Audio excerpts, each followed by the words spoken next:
You feel it, don't you? That burn, that quiet war inside your skull, a war between who you are and who you could be. Not everyone hears it. Most people are deaf to that inner scream. They don't feel the heat rising in their bones, begging them to evolve. But you're not most people. You feel the war, and you're ready to win it, because this isn't motivation. It's a blueprint for total mental domination. So let's begin. Chapter 1. The lie they fed you. They told you intelligence was a gift, that some are born with it and some without. A fixed trait, like eye color, unchangeable, static. They lied. What they call intelligence is habit. What they call talent is discipline in disguise. And what they call genius is built, not born. The system taught you to think small. School trained you to memorize, not to understand. Society conditioned you to obey, not to think. And the worst part? They taught you to fear your own potential. That ends now. They feared your awakening. Because the moment you question the lie, you become dangerous. Chapter 2. The slaughter of comfort. Comfort is not your friend. Comfort is the smiling assassin that slowly kills your greatness. It lures you with soft beds, endless scrolling,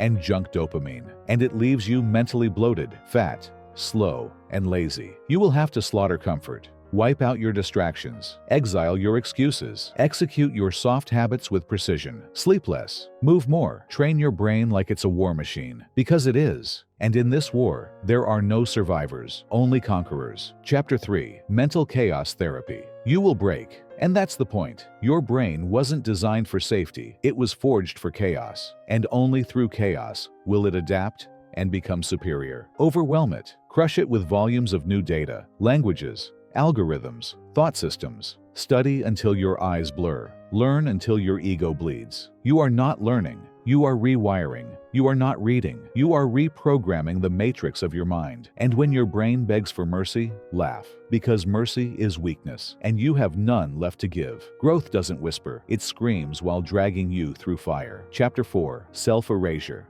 To become unstoppable, the old you must die. Not evolve, not shift, die. Your old identity is a cage. It's built from every failure you refuse to confront. Every time you said I can't. Every moment you let fear win. Burn that version. Don't improve the old you. Obliterate it and build someone unrecognizable. This is the era of the self-executioner. Only killers of their past can dominate their future. You are not changing. You are becoming unrecognizable, even to yourself. Chapter 5. Cognitive violence. Learning isn't enough. You must turn your mind into a weapon, sharp, fast, and cruel. Engage in cognitive warfare. Challenge beliefs. Debate the sharpest minds. Solve problems that make others panic. Train to think under fire. Pressure creates presence. Make decisions with speed. Analyze without emotion. Strategize like a predator, tracking prey. Every thought must have an edge. Every idea must have weight. This is no longer thinking. This is cognitive violence. Thinking that cuts. Your thoughts must be lethal. Your logic